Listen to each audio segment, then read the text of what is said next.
محمد یا رب صلی بسم اللہ الرحمن الرحیم۔ سورہ مومنون کا رکوع نمبر 4 اور آیت نمبر 73، یہاں تک ہم پہنچے تھے پچھلے تفسیر کے لیکچر میں۔ آج انشاءاللہ میں یہاں سے تفسیر شروع کروں گا اس رکوع کی۔ آدھی تفسیر ہو چکی ہے، آدھے رکوع کی تفسیر باقی تھی۔ بسم اللہ الرحمن الرحیم۔ ام تسألهم خرجا فخراج ربک خیر وهو خیر الرازقین۔ پچھلی جو آیات تھیں ان میں یہ مضمون چل رہا تھا کہ تم رسول صلی اللہ علیہ وسلم کے بارے میں غور کیوں نہیں کرتے؟ افلم یدبروا القول، کیا یہ اس کلام قرآن میں غور نہیں کرتے؟ یا ان کے پاس وہ باتیں آئی ہیں جو ان کے باپ دادا کے پاس نہیں آئیں؟ کوئی نئی نصیحت تو نہیں ہے، یہ تو پیغمبروں کا سلسلہ تو بہت پرانا ہے۔ پھر قرآن نے کیا کہا؟ ام لم یعرفوا رسولہم فہم لہ منکرون، کیا یہ رسول کو پہچانتے ہی نہیں ہیں؟ 40 سال تو رسول تمہارے درمیان موجود رہے ہیں، تمہیں نہیں پتہ صحیح اور غلط کا، سچے اور جھوٹے کا؟ ام یقولون بہ جنہ، پھر اللہ نے کہا ہو سکتا ہے ان کو جنون ہو، تو غور کرو، کیا ان میں تمہیں جنون نظر آتا ہے؟ 40 سال تمہارے درمیان رہے ہیں اور اب بھی مجنونوں کی کیا ایسی کیفیت ہوتی ہے؟ پھر اللہ نے خود ہی وجہ بیان کی، فرمایا کہ اصل میں یہ حق کا انکار کر رہے ہیں، اور اگر حق لوگوں کی خواہشات کو فالو کرنا شروع کر دے، یعنی حق وہ ہو جو لوگوں کی چاہت ہو، تو زمین اور آسمان کا نظام تباہ و برباد ہو جائے گا۔ کتنی پیاری دلیل دی دیکھیں قرآن نے کہ تمہارے پاس سوائے اس کے کہ تم اپنی خواہشات کے پیچھے بھاگتے ہو اور کوئی دلیل نہیں ہے۔ تم میں سے ہر شخص چاہتے ہیں میری خواہشات پوری ہوں۔ تو اگر انسان اپنی خواہشات ہی کو مطلوب بنا لے گا اور اللہ کی طرف سے اس پہ مہر لگ جائے کہ ہاں جی جو اپنی خواہش پوری کرنا چاہتا ہے پوری کرے، حق کو نہ دیکھے، بلکہ جو جس کی خواہش ہو وہی حق ہے، تو اللہ کہتے ہیں تم تھوڑی دیر کے لیے خود سوچو، یہ تو نظام عالم تباہ و برباد ہو جائے گا۔ تو ایسا کیسے ہو سکتا ہے؟ تو آگے اللہ تعالیٰ نے کیا فرمایا؟ ام تسألهم خرجا فخراج ربک خیر۔ ایک اور اشکال نبوت پہ ہو سکتا تھا کہ محمد صلی اللہ علیہ وسلم جو پوری قوم کی مخالفت میں دشمنی مول رہے ہیں، ہو سکتا ہے ان کا کوئی مالی مفاد ہو۔ یعنی دیکھیں یہ تو ثابت ہو گیا کہ نہ یہ مجنون ہے، یہ بھی ثابت ہو گیا کہ یہ جھوٹے بھی نہیں ہیں، تمہارے درمیان یہ رہے ہیں، یہ بھی ثابت ہو گیا کہ یہ کوئی نیا دعویٰ بھی نہیں کر رہے، کوئی اچھمبے کی بات ہو، ان سے پہلے بہت سے پیغمبر آ چکے ہیں جن کو تم بھی مانتے ہو۔ تو جب یہ سب چیزیں ثابت ہو گئیں تو ایک امکان تھا کہ ہو سکتا ہے یہ پیسوں کے، معاذ اللہ نقل کفر، پیسوں کی لالچ ہو ان کے دل میں۔ تو اللہ کہتے ہیں ام تسألهم خرجا، بتاؤ کیا یہ تم سے پیسے مانگتے ہیں؟ فخراج ربک خیر، ایسا بھی نہیں ہے، بلکہ یہ اپنے رب سے اجر کے متوقع ہیں۔ تو اے محمد صلی اللہ علیہ وسلم تیرے رب کا جو اجر ہوگا وہ ان سے بہت بہتر ہوگا، آخرت کی امید پہ یہ دعوت دیتے ہیں۔ وَهُوَ خَيْرُ الرَّازِقِينَ، اور وہ بہترین رزق دینے والا ہے۔ لہذا ان تمام باتوں کا نتیجہ یہ نکلا وَإِنَّكَ لَتَدْعُوهُمْ إِلَىٰ صِرَاطٍ مُسْتَقِيمٍ، کہ اے محمد صلی اللہ علیہ وسلم آپ ان کو سیدھے راستے کی طرف بلا رہے ہیں، اور یہ اس سیدھے راستے سے اعراض کر رہے ہیں۔ یعنی دلائل سے یہ بات ثابت ہو گئی کہ محمد صلی اللہ علیہ وسلم کا بتایا ہوا راستہ وہ سیدھا ہے، اور آپ کے علاوہ جتنے راستے ہیں وہ ٹیڑھے راستے ہیں۔ آگے اللہ نے فرمایا وَإِنَّ الَّذِينَ لَا يُؤْمِنُونَ بِالْآخِرَةِ عَنِ الصِّرَاطِ لَنَاكِبُونَ، وہ لوگ جو آخرت پر ایمان نہیں لاتے وہ سیدھے راستے سے ہٹ رہے ہیں۔ یہ بھی قرآن کا ایک لطیف انداز ہے کہ بعض دفعہ اس لیے آپ سیدھے راستے کو چھوڑتے ہو کہ آپ کو یہ خوف ہی نہیں ہوتا کہ میں جب جرم کروں گا تو مجھے اس کی سزا بھی ملے گی۔ دنیا میں تو سزا ملتی نہیں ہے، تو آخرت پر یقین نہیں ہے۔ جب آخرت کا یقین نہیں ہے تو دنیا میں پھر انسان ہر الٹا کام کرتا ہے اور اس پہ اچھائی کا لیبل لگا دیتا ہے۔ تو اللہ کہتے ہیں کہ یہ چونکہ آخرت پر ایمان نہیں رکھتے تو اب سزا کا خوف ہی نہیں ہے۔ جب سزا کا خوف ہی نہیں ہے تو یہ تفتیش کے صحیح کیا ہے غلط کیا ہے اس کی فکر ہی نہیں ہے ان کو۔ یعنی بات اس کی مانی جائے گی نا جو جس کو خوف تو ہو، تب وہ فیصلہ کرے گا۔ اس کی مثال ایسے جیسے جج ہے، ہائی کورٹ کا جج ہے، وہ فیصلہ کر رہا ہے، اس کو پتہ ہے کہ میرے فیصلے کو کوئی چیلنج کر ہی نہیں سکتا، تو اس بات کا امکان ہے کہ وہ غلط فیصلہ کرے، اپنے مفاد میں فیصلہ کرے۔ لیکن اگر اس کو ڈر ہے کہ میں نے غلط فیصلہ کیا 100% غلط، تو سپریم کورٹ میں میرا کیس چیلنج ہو سکتا ہے، لوگوں میں بدنام ہو سکتا ہوں، یا میری جاب جا سکتی ہے، پھر بہت مشکل ہے کہ وہ غلط فیصلہ کرے۔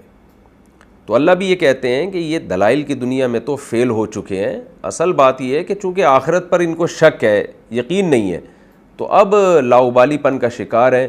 تو جو لوگ بھی آخرت پر یقین نہیں کرتے وہ اسلام کا انکار کرتے ہیں, کیونکہ پھر انہیں محمد صلی اللہ علیہ وسلم کی باتیں ماننا, پھر اس پہ چلنا, یہ فضول کام لگتا ہے. تو وہ مادی باتیں جب آپ ان کے سامنے کریں گے, دنیا کی ترقی کی باتیں کریں گے, تو وہ اس پہ کان ضرور دھریں گے. آگے اللہ فرماتے ہیں وَلَوْ رَحِمْنَاهُمْ وَكَشَفْنَا مَا بِهِ مِنْ ضُرٍّ لَلَجُّوا فِي طُغْيَانِهِمْ يَعْمَهُونَ.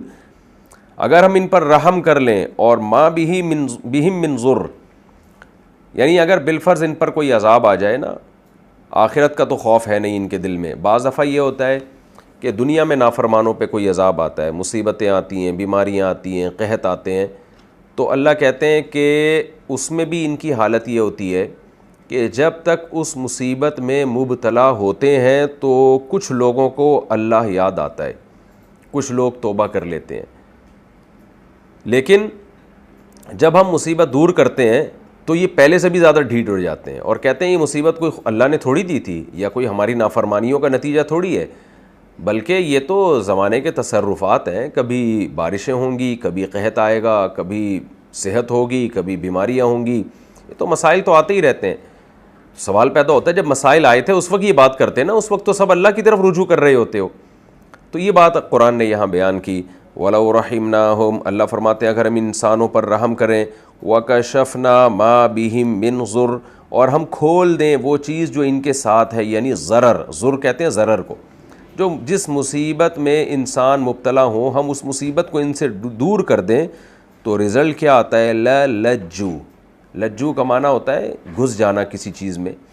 لَلَجُّوا فِي طُغْيَانِهِمْ يَعْمَهُونَ, تو یہ اپنی سرکشی میں حیران سرگردان گھس جاتے ہیں اور جری ہو جاتے ہیں. یعنی اللہ نے کوئی عذاب دیا نا ان کو, کوئی ٹینشن, کوئی بیماریاں پھیل گئیں, کوئی وبائیں پھوٹ گئیں, کچھ بھی عذاب, تو بہت سے لوگ ایسے ہوتے ہیں جو خدا کی طرف رجوع کرتے ہیں اور ان کو لگتا ہے کہ بھئی یہ مصیبت ہم سے دور ہو گئی تو ہم اب اللہ کی مان کے چلیں گے, اور مایوس ہوتے ہیں, ان کو لگتا ہے بھی یہ مصیبت دور نہیں ہوگی. اللہ اپنا فضل کرتا ہے, رحم کرتا ہے, اس مصیبت کو ٹال دیتا ہے. جب ٹالتا ہے تو اللہ کہتے ہیں اور بڑی تباہی میں پڑ جاتے ہیں اور سرکشی بڑھ جاتی ہے, کہتے ہیں اب تو ہم نے چلنا ہی نہیں ہے. اس کا مطلب یہ تو زمانے کے تصرفات ہیں, خدا تو نہیں ہے. تو یہ ہوتا ہے جو اللہ نے ایک انسان کے ساتھ انسان کی شکایت کی ہے کہ انسان کا ایٹیٹیوڈ, انسان کا رویہ یہ ہے اللہ کے ساتھ. آگے اللہ اس کی ایک مثال دیتے ہیں, وَلَقَدْ أَخَذْنَاهُمْ بِالْعَذَابِ, یعنی اس آیت کا حاصل یہ ہوا کہ آخرت کے جو منکر ہیں نا وہ دنیا کے عذابوں سے بھی ڈرتے نہیں ہیں, اور جو آخرت پر ایمان لانے والے لوگ ہیں وہ دنیا میں عذاب نہ بھی آئے تو بھی اللہ سے ڈرتے ہیں. وَلَقَدْ أَخَذْنَاهُمْ بِالْعَذَابِ, فرمایا ہم تحقیق پکڑ چکے ہیں ان کو عذاب میں.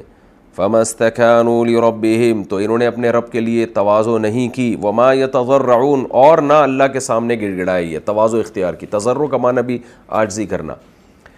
یہ اشارہ ہے مکہ میں قحط پڑا تھا رسول اللہ صلی اللہ علیہ وسلم کی دعوت کے بعد. تو جب وہ قحط کی حالت ہوئی تو مشرکین مکہ بہت پریشان ہو گئے. اللہ کہتے ہیں ان کی حالت یہ ہوئی کہ اس عذاب میں بھی یہ لوگ اللہ کی طرف انہوں نے رجوع نہیں کیا. یعنی عام طور پر تو کافر بھی اس عذاب میں اللہ کی طرف رجوع کر لیتا ہے, لیکن یہ لوگ اس میں بھی اللہ کی طرف انہوں نے رجوع نہیں کیا. دنیا کے عذاب میں بھی قحط پڑا تھا مکہ مکرمہ میں جس میں بہت حالات خراب ہو گئے تھے, تو جن کی قسمت میں ایمان تھا وہ ایمان لے آئے, میجورٹی اسی طرح ڈٹی رہی. تو یہ بھی اللہ کی طرف سے ایک شکایت ہے. وَلَقَدْ أَخَذْنَاهُمْ بِالْعَذَابِ, ہم ان کو عذاب میں پکڑ چکے ہیں, لیکن یہ اپنے رب کی طرف انہوں نے رجوع نہیں کیا اور نہ اپنے رب کے سامنے جھکے. حَتَّى إِذَا فَتَحْنَا عَلَيْهِمْ, اللہ فرماتے ہیں یہ تو وقتی عذاب ہیں, کبھی قحط کی صورت میں, کبھی طوفان کی صورت میں, کبھی دخان کی صورت میں. یہ تو ہم تمہیں تنبیہ کے لیے عذاب دیتے رہتے ہیں, لیکن اصل بات جب عذاب آئے گا نا تو اس میں مہلت نہیں ملے گی. وہ کیا ہے؟ یہاں تک کہ جب ہم ان پر کھول دیں گے بابن, ایک دروازہ, ذا عذاب شدید, ایک شدید عذاب والا, یعنی آخرت والا. اذا ہم فیہ مبلسون, پھر یہ اس میں مایوس ہو جائیں گے. ابھی تو اہل مکہ پہ قحط آیا تو تھوڑی سی بعض لوگوں کو امید تھی کہ یہ قحط دور ہو جائے گا, اس لیے خدا کے سامنے جھکے نہیں. تو اللہ کہتے ہیں لیکن ایک عذاب ایسا آنے والا ہے جس میں تم سب مایوس ہو جاؤ گے, وہ عذاب پھر ٹلے گا نہیں.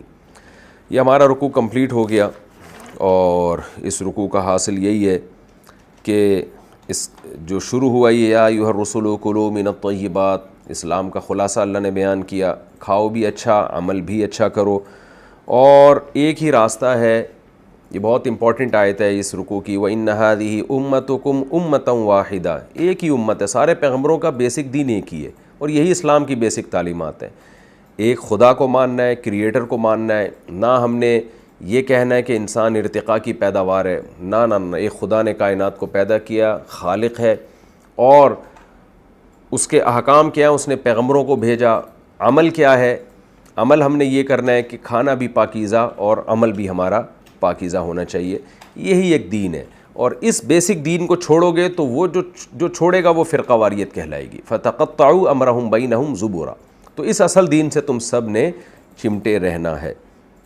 اور اس رکوع میں ایک اہم آیت یہ بھی تھی، لا نکلف نفسا الا وسعها، اللہ نے جو تمہیں احکام دیے ہیں وہ تمہاری طاقت کے مطابق ہیں، تمہاری طاقت سے بڑھ کر نہیں ہے۔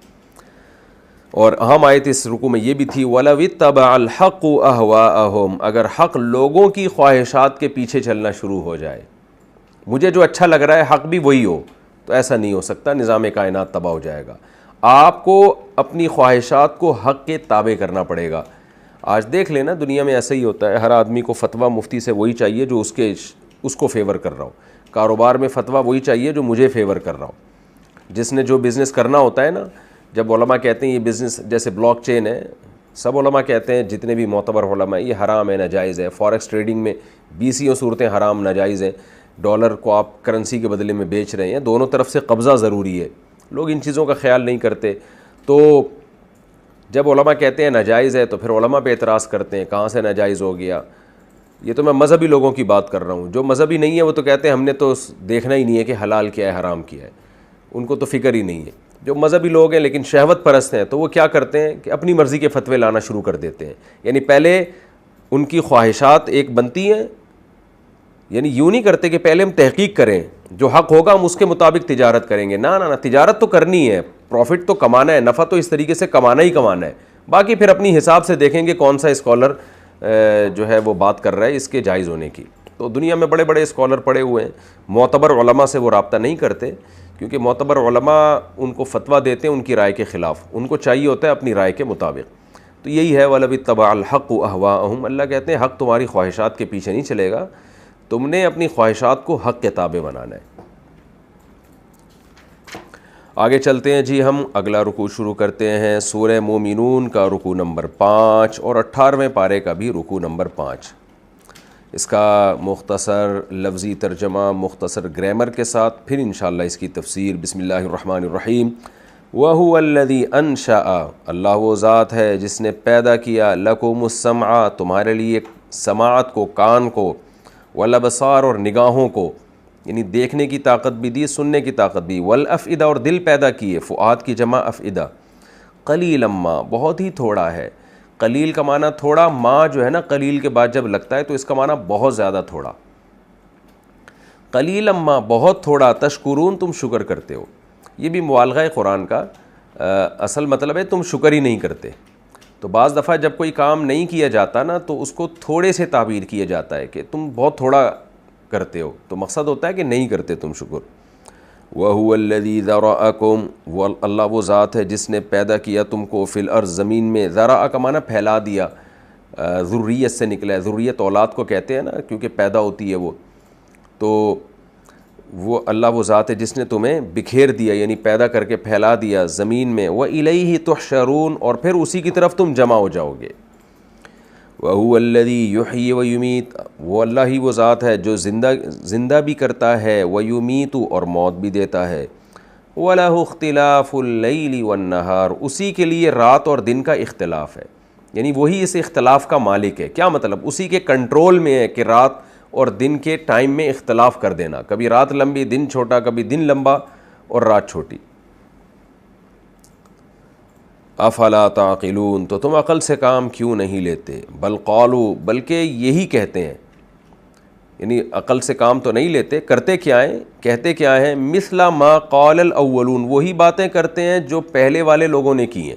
ایک ہی اعتراض ہے ان کا بڑا پرانا، وہ کیا اعتراض ہے؟ قالوا، کہتے ہیں، اذا متنا، کیا جب ہم مر گئے، متنا بھی آتا ہے، متنا بھی موتنا سے ہے نا، اگر سمیع یسمع سے ہو تو متنا پڑھا جائے گا، اور نصر ینصر سے ہو تو متنا پڑھا جائے گا. تو یہ دونوں باب سے آتا ہے، ماتا یموتو ماتا یماتو. تو یا ماتا یمیتو اس وقت ذہن میں نہیں ہے سمیع سے ہے یا ضربہ سے ہے، لیکن موتنا ہے تو متنا پڑھا جائے گا، اور موتنا ہے تو متنا پڑھا جائے گا. اذا متنا جب ہم مر گئے، وکنا ترابا اور ہو گئے ہم مٹی، وعظاما اور ہڈیاں، عظم کی جمع عظام، انا تو کیا ہم ہوں گے، لمبعوثون دوبارہ زندہ کیے جائیں گے ہم. لقد وعدنا تحقیق وعدہ کیا گیا ہے ہم سے، وعدنا ضربنا کی طرح پیسو وائس، نحنو ہم سے بھی، وآباؤنا اور ہمارے باپ داداؤں سے بھی، ہذا اس بات کا، من قبل پہلے بھی، یعنی اس بات کا تو ہم سے بہت پہلے سے وعدہ کیا جاتا رہا ہے کہ ہم جب بوسیدہ ہڈیاں ہو جائیں گے تو زندہ ہو جائیں گے. ان ھذا نہیں ہے یہ، الا مگر، اساطیر الاولین پرانے لوگوں کے افسانے. ان کے بعد جب الا آتا ہے نا تو ان نفی کے معنی میں ہوتا ہے، نہیں ہے یہ مگر پرانے لوگوں کے افسانے. اساطیر کو کئی بار ایکسپلین کر چکا ہوں میں، اسطورہ کی جمع ہے، سطر ہوتا ہے نا عربی میں، اردو میں جس کو ہم کہتے ہیں سطر، ایک لائن کو کہتے ہیں. تو عربی میں سطر کا معنی لکھنا، تو لائن کے معنی میں بھی جو لکھی ہوئی لائن ہوتی ہے. اسطورہ ما یسطر بہ، وہ چیز جو لکھی گئی ہو، جس کے ذریعے تحریر وجود میں لائی گئی ہو. جیسے اضحوکا، ضحک کہتے ہیں ہنسنے کو، اضحوکا لطیفہ کو کہتے ہیں، وہ چیز جس کے ذریعے ہنسا جائے. تو اسطورہ وہ چیز جس کے ذریعے لکھی جائے، یعنی لکھی ہوئی تحریر، اور اساطیر اس کی جمع یعنی لکھی ہوئی تحریریں. تو پرانے زمانے کی لکھی ہوئی تحریریں، یعنی جیسے کہانیاں ہوتی ہیں نا، لکھی ہوئی ہوتی ہیں، تو اس لیے اس کا آسان ترجمہ کیا جاتا ہے افسانے، کہانیاں.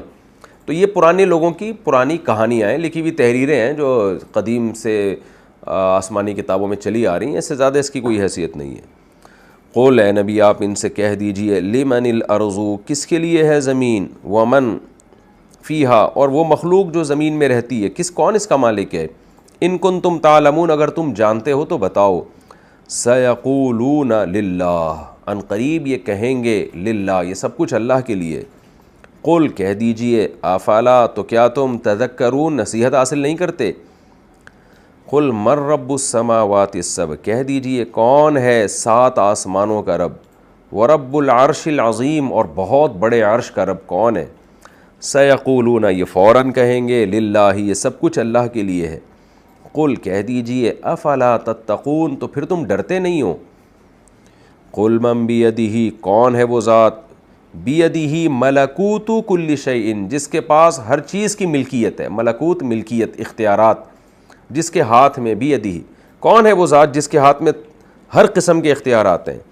وَهُوَ يُجِيرُ اور وہ پناہ بھی دیتا ہے مختلف آفتوں سے. اجارہ یجیرو، اجارن کا معنی کسی کو پناہ دے دینا کسی بھی مصیبت سے. وَلَا يُجَارُ عَلَيْهِ اور پناہ نہیں دی جا سکتی اس کے خلاف.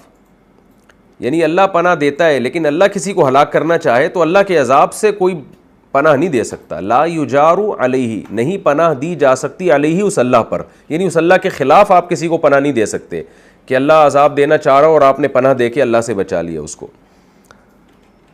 ان کنتم تعلمون اگر تم جانتے ہو، سیقولون للہ یہ کہیں گے کہ یہ سب کچھ اللہ کے لیے ہے، یعنی پناہ کی مالک بھی اللہ ہے اور ہر چیزوں کے اختیارات کا مالک بھی اللہ ہے. قل تو کہہ دیجئے، فَأَنَّا کہاں تم تسحرون جادو کیے جا رہے ہو. سحر جادو کو کہتے ہیں نا، تسحرون تضربون کی طرح. سحرہ یسحرو کا معنی ہے کسی پر جادو کرنا، تسحرون پیسو وائس ہے، فعل مجہول ہے، یعنی کیا تم پر جادو ہو رہا ہے. تو آسان ترجمہ ہم یہ کریں گے کس طرف بہہ کے جا رہے ہو تم، کیونکہ جس پہ جادو ہوتا ہے نا اس کی عقل ٹھکانے نہیں ہوتی، تو وہ ادھر ادھر بہکا جا رہا ہوتا ہے. تو فَأَنَّا تسحرون تم کہاں جا رہے ہو بھٹکتے ہوئے. آسان ترجمہ اس کا یہ ہوگا.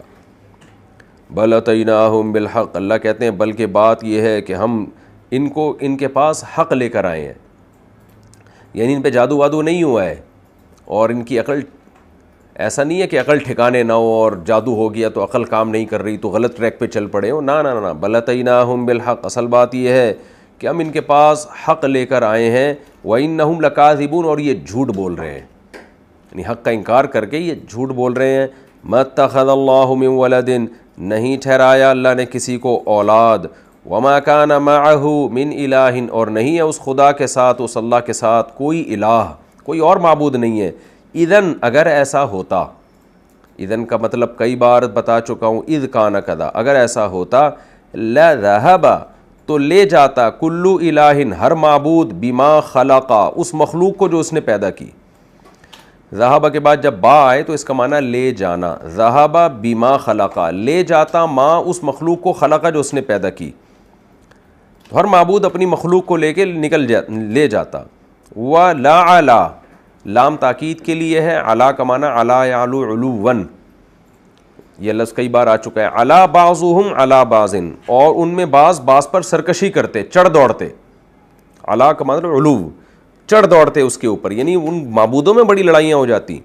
سبحان اللہ, اللہ عیب سے پاک ہے, عما, ان عیبوں سے, یصفون, جو یہ بیان کرتے ہیں. وصف یصف کا معنی بیان, ہم کہتے ہیں نا جناب کی توصیف کی, یعنی جناب کی توصیف کا مطلب اس کا وصف بیان کیا. عالم الغیبی, غیب کا بھی جاننے والا ہے, والشہادہ, اور جو حاضر چیزیں ہیں ان کا بھی جاننے والا ہے. فتعالی, پس بہت بلند ہے, عما, ان معبودوں سے, یشرکون, جن کو یہ اللہ کے ساتھ شریک کرتے ہیں. جناب سورہ مومنون کا رکوع نمبر 5 اور 18ویں پارے کا بھی رکوع نمبر 5, اس کا مختصر لفظی ترجمہ گرامر کے ساتھ ہو گیا. اب ہم اس کی تفسیر کی طرف چلتے ہیں. بہت آسان اور دلچسپ تفسیر ہے اس کی. اللہ تعالیٰ نے پچھلے رکوع میں دھمکیاں دیں ان کو, مشرکین کو, کہ دیکھو کبھی قحط کا عذاب آتا ہے, کچھ لوگ اللہ کی طرف رجوع کرتے ہیں اس عذاب میں, جیسے ہی عذاب ٹلتا ہے تو پھر سرکشی میں مبتلا ہو جاتے ہیں. اور کچھ تو ایسے بدبخت ہیں, قحط کا عذاب آئے یا کوئی بھی عذاب آئے رجوع بھی نہیں کرتے. تو ان کو اللہ نے پچھلے رکوع کے آخر میں دھمکی دی اچانک کہ دیکھو ایک دن عذاب آئے گا, پھر وہ ٹلے گا نہیں, وہ آخرت کا عذاب ہوگا. دنیا چونکہ دارالامتحان ہے اس لیے اس میں عذاب آتے ہیں تو ٹلتے بھی ہیں, دور بھی ہو جاتے ہیں.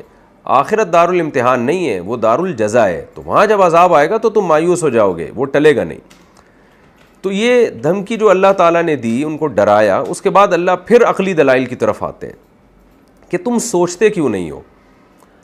اگر میں نے آخرت نہ رکھی ہوتی اور تمہارا آخرت میں حساب و کتاب نہ ہوتا, کیونکہ مسئلہ یہی تھا نا, قرآن میں پچھلے رکوع میں اللہ نے کیا فرمایا تھا کہ یہ آخرت پر ایمان نہیں رکھتے, جواب دہی کا خوف نہیں ہے, تو اس لیے بدماشیوں میں آگے جا رہے ہیں. تو اللہ کہتے ہیں تمہیں جواب دہی کا خوف ہے کیوں نہیں؟ میں نے آنکھ بنائی, میں نے کان بنائے, میں نے دل بنایا, تو تم کیا سمجھتے ہو ایسے ہی بنا دیا میں نے, تم سے حساب نہیں لوں گا میں ان چیزوں کا, جو مرضی کرتے رہو دنیا میں. تو اسی مضمون کو قرآن اس رکوع سے شروع کر رہا ہے. وَهُوَ الَّذِي أَنشَأَ لَكُمُ السَّمْعَ, وہ اللہ وہ ذات ہے جس نے تمہارے لیے کان پیدا کیے, وَالْأَبْصَارَ, آنکھیں پیدا کی, وَالْأَفْئِدَةَ, دل پیدا کیے, قَلِيلًا مَا تَشْكُرُونَ, تم بہت تھوڑا شکر کرتے ہو. شکر کا ایک درجہ یہ بھی ہے کہ مانو کہ خدا نے پیدا کیا, تو جب اس نے پیدا کیا ہے تو ان آنکھوں سے سیدھا راستہ دیکھو, ان کانوں سے حق سنو, اس دل سے حق کو سوچو. تم کیا کر رہے ہو؟ ان آنکھوں سے بس وہ چیز دیکھ رہے ہو جس میں تمہیں مزہ آئے, کانوں سے وہ سن رہے ہو جس میں تمہیں مزہ آئے, دل سے وہ سوچ رہے ہو جس میں تمہیں مزہ آئے. تو خواہشات کے پیچھے بھاگ رہے ہو, حق کے لیے نہ کان استعمال کر رہے ہو, نہ آنکھ استعمال کر رہے ہو, نہ دل استعمال کر رہے ہو. تو یہی ناشکری ہے بہت بڑی. آگے فرمایا وَهُوَ الَّذِي ذَرَأَكُمْ فِي الْأَرْضِ, واللہ ہی وہ تو ذات ہے جس نے تمہیں زمین میں پیدا کر کے پھیلا دیا. وَإِلَيْهِ تُحْشَرُونَ, تو جو پھیلا سکتا ہے, وَإِلَيْهِ تُحْشَرُونَ, اسی کی طرف تمہیں جمع بھی کیا جائے گا. یہ ایک عجیب بات ہے کہ تم اس کے تو قائل ہو خدا نے پیدا کر کے پھیلا دیا, اس کو نہیں مانتے کہ وہ دوبارہ جمع بھی کر سکتا ہے. وَهُوَ الَّذِي يُحْيِي وَيُمِيتُ, واللہ ہی تو وہ ذات ہے جو حیات بھی دیتا ہے, یعنی مردوں کو زندہ کر دیتا ہے, جیسے انڈے سے چوزا نکال دیتا ہے, وہ بے جان چیزوں میں جان ڈال دیتا ہے. وَيُمِيتُ, اور موت بھی دیتا ہے. وَلَهُ اخْتِلَافُ اللَّيْلِ وَالنَّهَارِ, اسی کے لیے دن اور رات کے اختلاف ہیں, کیسے سردیوں گرمیوں میں دن اور رات چینج ہوتے ہیں. اور اس اختلاف میں یہ بھی داخل ہے کہ رات ختم ہوتی ہے, دن آتا ہے, دن ختم ہوتا ہے, رات آتی ہے. افلا تعقلون, تو عقل سے کام کیوں نہیں لیتے؟ جو خدا یہ سب کچھ کر رہا ہے تو کسی حکمت سے کر رہا ہے نا. اس نے تمہیں مار کے مٹی کر کے ختم کرنا ہوتا تو اتنے بڑے بڑے تصرفات اور قدرت کے نمونے تمہیں کیوں دکھاتا؟ اللہ کہتے ہیں ان سب باتوں میں نہ یہ غور کرتے ہیں, نہ عقل سے کام لیتے ہیں. بل قالو, بلکہ ایک ہی بات انہوں نے زبان سے رٹی ہوئی ہے کہ بھئی کوئی آخرت نہیں ہے, بس یہی دنیا ہے. اور ان کے پاس جو دلیل ہے نا آخرت کے انکار کی، وہ وہی دلیل ہے جو تمام پیغمبروں کے مقابلے میں پچھلی قوموں نے دلیل دی ہے. بل قالوا مثل ما قال الاولون، اللہ کہتے ہیں تمام دلائل کو یہ ایک طرف رکھتے ہیں اور وہی باتیں کہتے ہیں جو پہلے لوگوں نے کہی ہیں. وہ کیا کہی ہیں؟ قالوا، پچھلے لوگ بھی یہ کہتے تھے، اذا متنا وکنا ترابا، بھلا جب ہم مر گئے اور مٹی ہو گئے، وعظاما، اور ہڈیاں ہو گئے، انا لمبعوثون، تو کیا پھر دوبارہ اٹھائے جائیں گے؟ یہ کیسے پاسبل ہے بھائی؟ یہ سمجھ میں نہیں آتا. یہ تو کوئی سائنسدان نہیں کہتا، نہ حکیم جالینوس نے کہا، نہ کسی پرانے حکیم نے، طبیب نے، ڈاکٹر نے کہا، نہ آج کا کوئی ڈاکٹر کہتا ہے، نہ کوئی سائنٹسٹ کہتا ہے. یہ کھوپڑی میں آنے والا، عقل میں آنے والی چیزیں نہیں ہیں. لقد وعدنا نحن، اس کا تو ہم سے بھی وعدہ کیا جا رہا ہے اور ہمارے باپ داداؤں سے بھی، آباؤنا ھذا، اس بات کا، من قبل، اس سے پہلے، اس بات کا تو بہت پہلے سے تذکرہ چلا آ رہا ہے، آج تک ہم نے کوئی مردہ زندہ ہوتے ہوئے نہیں دیکھا. ان ھذا الا اساطیر الاولین، نہیں ہے یہ بات مگر پرانے لوگوں کے پرانے قصے، پرانے لوگوں کی کہانیاں ہیں اور کچھ بھی نہیں ہے. ابھی تک ہم نے کوئی دیکھا نہیں ہے مردہ زندہ ہوا ہو. اللہ دلیل دیتے ہیں کہ تمہیں یہ عقل سے بعید بات لگتی کیوں ہے؟ یہ تو دلیل نہیں ہوئی نا کہ ایک کام نہیں ہوا تو وہ فیوچر میں ہو بھی نہیں سکتا. یہ کون سی دلیل ہے؟ آپ جو یہ دلیل دے رہے ہیں کہ آج تک کوئی مردہ زندہ نہیں ہوا، تو اس سے یہ ثابت ہو جاتا ہے کہ اللہ مردے زندہ نہیں کر سکتا. بہت سارے کام ایسے ہیں جو آج تک نہیں ہوئے لیکن فیوچر میں ہو جاتے ہیں. بہت سارے کام آج ہو رہے ہیں جو ماضی میں نہیں ہوئے. تو یہ تو کوئی دلیل نہیں ہے. تم دلیل یہ دو کہ خدا کے پاس قدرت اور طاقت نہیں ہے مردہ دوبارہ زندہ کرنے کی، یہ دلیل دو تو بات سمجھ میں آئے گی. لیکن ہم تمہیں دلیل دیتے ہیں کہ خدا پاورفل ہے، اور تم بھی اقرار کرتے ہو، کیونکہ مشرکین مکہ وہ اللہ کے وجود کو مانتے تھے. وہ اتنے بے عقل نہیں تھے کہ وہ یہ کہتے کہ کائنات خود سے بنی، وہ مانتے تھے کسی نے بنائی ہے. تو اللہ کہتے ہیں تم خود اقرار کرتے ہو. تو آؤ ہم تم سے سوال پوچھتے ہیں کہ تم بتاؤ، قل لمن الارض، اے نبی ان سے پوچھئے کس کے لیے زمین ہے؟ بھائی یہ زمین کا مالک کون ہے؟ ومن فیہا، اور وہ مخلوق جو زمین میں رہتی ہے اس کا مالک کون ہے؟ ان کنتم تعلمون، اگر تم جانتے ہو بتاؤ. سیقولون للہ، یہ عنقریب یعنی فوراً کہیں گے اللہ کے لیے. کیا مطلب؟ جب یہ اللہ کے لیے، اللہ اس کا مالک ہے، تو جو اتنا پاورفل ہو وہ دوبارہ کیوں پیدا نہیں کر سکتا؟ قل افلا تذکرون، تو کہہ دیجئے پھر تم نصیحت حاصل کیوں نہیں کرتے؟ پھر تم یہ کیوں کہتے ہو کہ یہ ہماری سمجھ میں نہیں آتا دوبارہ کیسے زندہ ہوں گے؟ جو اتنا پاورفل خدا ہے وہ کیوں دوبارہ پیدا نہیں کر سکتا؟ قل من رب السماوات السبع، اچھا پھر آپ ان سے پوچھئے کون ہے 7 آسمانوں کا پیدا کرنے والا؟ مشرکین مکہ 7 آسمانوں کے وجود کو مانتے تھے کیونکہ تمام آسمانی کتابوں میں اس کا تذکرہ تھا، تو یہ بات ان میں شائع ہو چکی تھی. تو اس کو کہتے ہیں دلیل الزامی، ایسی دلیل جس کو سامنے والا تسلیم کرتا ہو تو اس کی دلیل کو اسی پہ رد کر دینا. قل من رب السماوات السبع، کہہ دیجئے بتاؤ 7 آسمانوں کا پالن ہار رب کون ہے، مالک کون ہے؟ ورب العرش العظیم، اور بہت بڑے عرش کا مالک کون ہے؟ سیقولون للہ، یہ کہیں گے بھئی یہ سب چیزیں اللہ کے لیے ہیں. قل، کہہ دیجئے افلا تتقون، پھر تم ڈرتے کیوں نہیں ہو؟ کیا مطلب؟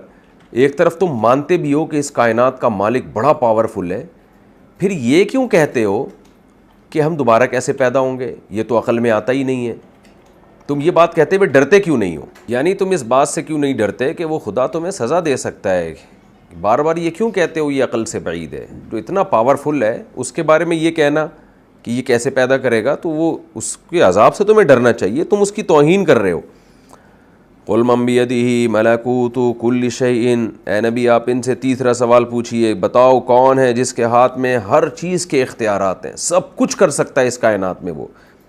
وہو یجیر، وہ عذاب سے پناہ بھی دے سکتا ہے، کتنی بڑی سے بڑی مصیبتوں وہ بچا سکتا ہے. ولا یجار علیہ، لیکن وہ مصیبت دینے پر آ جائے تو کوئی اس کے خلاف تمہیں نہیں بچا سکتا. ان کنتم تعلمون، اگر تم جانتے ہو تو بتاؤ کون یہ سب کچھ، کس کے ہاتھ میں اختیارات ہیں؟ سیقولون للہ، فوراً یہ کہیں گے بھئی اللہ کے ہاتھ میں سارے اختیارات.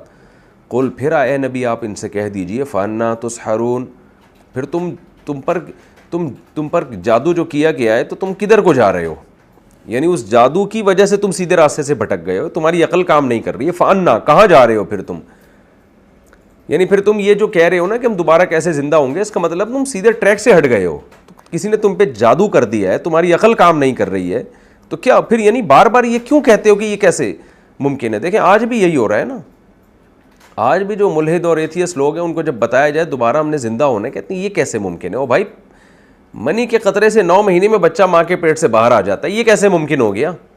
یہ تو تم نے دیکھ لیا اس لیے ایمان لے آئے. نہیں دیکھا ہوتا تو تم اس کا بھی انکار کرتے کہ یہ ہو ہی نہیں سکتا 9 مہینے میں انسان بن کے تیار ہو جائے. اور مٹی سے بنا ہے وہ, مٹی سے منی سے جناب پورا بچہ, یہ تھوڑے دنوں میں یہ سارا پروسیس کمپلیٹ ہو جاتا ہے. تو یہ کیسے ممکن ہے کہ خدا دوبارہ زندہ, یہ کیسے یعنی اچھمبے کی بات ہے کہ دوبارہ پیدا نہیں کر سکتا. آگے اللہ فرماتے ہیں بل اتیناہم بالحق, اصل بات یہ کہ نہ ان پہ جادو ہوا ہے, نہ ان کی عقل نے کام کرنا چھوڑ دیا ہے. بات اصل میں یہ ہے کہ ہم ان کے پاس حق لے کر آئے ہیں. جب حق آتا ہے نا تو بہت کم لوگ ہوتے ہیں جن کو اس حق کو ماننے کی توفیق ملے, کیونکہ حق ان کی خواہشات کے اگینسٹ جاتا ہے. وَإِنَّهُمْ لَكَاذِبُونَ, اور یہ جھوٹ بول رہے ہیں. جو جھوٹ بولتا ہے نا, بے وقوف یا پاگل کے عمل کو جھوٹ نہیں کہا جاتا. جھوٹ اسی کو کہا جاتا ہے جو جانتے بوجھتے ہوئے غلط بیانی سے کام لے رہا ہو. کیا مطلب؟ یہ جانتے بوجھتے ہوئے غلط بیانی سے کام لے رہے ہیں. ان کا بھی ضمیر کہتا ہے کہ جو خدا یہ سب کچھ کر سکتا ہے وہ دوبارہ بھی پیدا کر سکتا ہے. آگے اللہ تعالیٰ نے مشرکین میں جو 2 بڑی بیماریاں تھیں جس کو ختم کرنے کے لیے قرآن نازل ہوا کہ ایک خدا کو مانو, ایک خدا کی غلامی میں آ جاؤ, تو اللہ نے اس توحید کا پھر بیان کیا. کیونکہ اسلام کا حاصل یہ ہے کہ ایک خدا کے حوالے ہم اپنے آپ کو کر دیں, اور شرک اس میں سب سے بڑی رکاوٹ ہے. ما اتخذ اللہ من ولد, اللہ نے کسی کو اولاد نہیں ٹھہرایا. وما کان معہ من الہ, اور نہ اس اللہ کے ساتھ کوئی دوسرا معبود ہے. اذا لذهب کل الہ, اگر ایسا ہوتا اللہ کے سوا کوئی دوسرا معبود ہوتا, لذهب کل الہ, تو ہر معبود لے جاتا بما خلق, اس چیز مخلوق کو جو اس نے پیدا کی. یعنی معبود ہونے کے لیے ضروری ہے کہ وہ خالق بھی ہو, کائنات کا کریٹر بھی ہو. تم جن کو معبود مانتے ہو وہ کریٹر نہیں ہے, لہذا وہ معبود بھی نہیں ہے. اور تم بھی یہ مانتے ہو کہ ایک کریٹر نہیں ہے, کیونکہ مشرکین مانتے تھے کریٹر خالق صرف اللہ ہی ہے. تو اللہ کہتے ہیں اگر ان کو یہ معبود کریٹر ہوتے تو پھر کیا ہوتا, نظام کائنات تباہ و برباد ہو جاتا. تو اس سے پتہ چلتا ہے جو بنانے والا وہ ایک ہے. جب بنانے والا ایک ہے تو عبادت کے لائق بھی صرف وہی ہے, کوئی دوسرا نہیں ہے. تو اللہ کہتے ہیں اگر اللہ کے سوا اور معبود ہوتے تو یقیناً وہ خالق بھی ہوتے, کریٹر بھی ہوتے. تو پھر کیا ہوتا کہ کچھ حصہ اللہ نے کائنات کا بنایا ہوتا, کچھ ان لوگوں نے بنایا ہوتا. تو دنیا میں ایسا ہی ہوتا ہے, جو جس چیز کا مالک ہوتا ہے وہ اپنے حق کا مطالبہ کرتا ہے. تو لذهب كل الہ بما خلق, ہر معبود ہر کریٹر اپنی تخلیق کو لے کے نکل جاتا, پھر دوسرا اس میں مزاحمت کرتا ہے. جیسے وراثت میں جھگڑے ہوتے ہیں, ولا علی بعضهم علی بعض, اور ان میں سے بعض معبود بعض پر سرکشی کرتے. جیسے دنیا میں حکومتیں ایک دوسرے سے لڑتی ہیں, first world war, second world war میں آپ دیکھیں آج بھی دنیا کے ملک لڑ رہے ہیں, حکومتیں لڑ رہی ہیں آپس میں. یہ جب بھلے کی الگ الگ ریاست ہے, اگر ایک ہی ریاست میں 2 حکمران ہو پھر تو 2 دن نہیں ملک چل سکتا. تو آپ ایک ہی کائنات میں کیسے اتنے سارے معبود کے قائل ہیں؟ اللہ کہتے ہیں یہ سب ایک دوسرے پہ چڑھ دوڑتے, سرکشی کرتے. نتیجہ کیا نکلتا؟ نظام عالم تباہ ہو جاتا. لہذا نتیجہ کیا نکلا؟ سبحان اللہ عما یصفون, اللہ ان تمام عیبوں سے پاک ہے جو یہ اللہ کے لیے بیان کرتے ہیں. عیسائی کہتے ہیں اللہ نے عیسیٰ ابن مریم کو بیٹا ٹھہرا لیا, اس عیب سے بھی اللہ پاک ہے. مشرکین کہتے ہیں یہ ہمارے یہ جو بت ہیں یہ ہماری بگڑیاں بنا سکتے ہیں, اس عیب سے بھی اللہ پاک ہے, اس کے ساتھ کوئی شریک نہیں. عالم الغیب والشہادہ, اس کا علم بھی کامل ہے, غیب کو بھی جانتا ہے اور حاضر چیزوں کو بھی جانتا ہے. فتعالی عما یشرکون, لہذا جن معبودوں کو اللہ کے ساتھ شریک کر رہے ہیں اللہ ان تمام معبودوں سے پاک ہے, بلند اور برتر ہے. لہذا اپنے آپ کو ایک خدا کے حوالے کرو, اسی کی مان کے چلو. یہ الحمدللہ ہمارا رکوع کمپلیٹ ہوا. اگلا رکوع ہمارا بہت لمبا ہے اور آخری رکوع بھی ہے سورہ مومنون کا, اور ہمارے پاس 5 منٹ باقی ہیں. تو 5 منٹ میں نہیں سمجھتا کہ اگلے رکوع کا ترجمہ ہو سکے گا, اس لیے اس ایپیسوڈ کو ہم یہیں ختم کرتے ہیں. اور انشاءاللہ پھر میں اگلے ایپیسوڈ میں سورہ مومنون کا رکوع نمبر 6 اور 18ویں پارے کا رکوع نمبر 6 انشاءاللہ میں شروع کروں گا. اور وہ جو اگلا رکوع ہے وہ سورہ مومنون کا آخری رکوع ہوگا. اللہ تعالی ہمیں سمجھنے کی, عمل کی توفیق عطا فرمائے. اور اگلا رکوع یہ بہت امپورٹنٹ ہے, اللہ تعالی ہمیں سمجھنے کی, عمل کی توفیق عطا فرمائے. اور آپ جتنے بھی حضرات تفسیر کے لیکچر سن رہے ہیں میں دوبارہ ان سے گزارش کروں گا کہ اپنے سامنے 15 لائنوں والا یا 16 لائنوں والا قرآن رکھیں, ایک طرح کا قرآن ہو, اور پھر اس پہ نوٹس لکھا کریں اور پھر ہمیشہ اسی قرآن پہ تلاوت کیا کریں.